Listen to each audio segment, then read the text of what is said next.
Salut, c'est Nicolas du jeu de cartes Magic, bienvenue dans la Coca-Cola Zero Gaming Zone.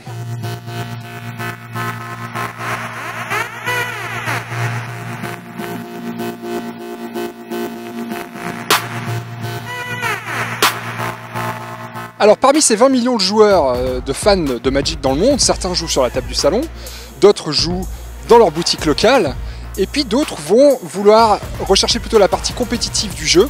Ces joueurs, les meilleurs joueurs du monde, ils sont dans ce bâtiment, ils sont derrière moi au moment où je vous parle.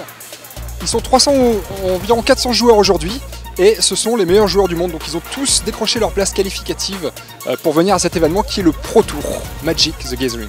Le Pro Tour, c'est 40 000 $ pour le vainqueur, 250 000 $ à répartir entre les différents protagonistes qui seront en haut du classement.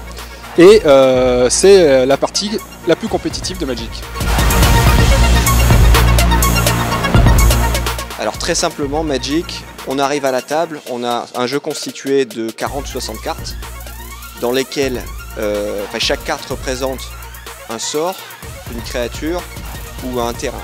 Un terrain qui est la ressource pour jouer les créatures ou les sorts. Les sorts qui tuent les créatures, qui peuvent faire plein de choses différentes. Et le but, c'est de défaire son adversaire, soit grâce aux créatures, soit grâce au sort de son jeu.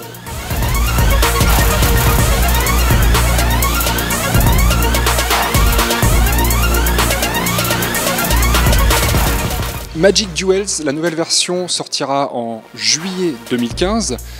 3 grandes améliorations. La première, c'est un jeu qui sera complètement free-to-play. Ça, c'est la première chose qui avait été demandée par la communauté. La deuxième chose, c'est le retour du format en équipe de 2, qui avait été aussi demandé par les joueurs. Et la troisième amélioration, c'est que ce sera un jeu qui sera permanent. Il n'y aura plus une nouvelle édition chaque année, ce sera un jeu qui sera permanent et qui sera actualisé au fur et à mesure des sorties du jeu de cartes physique.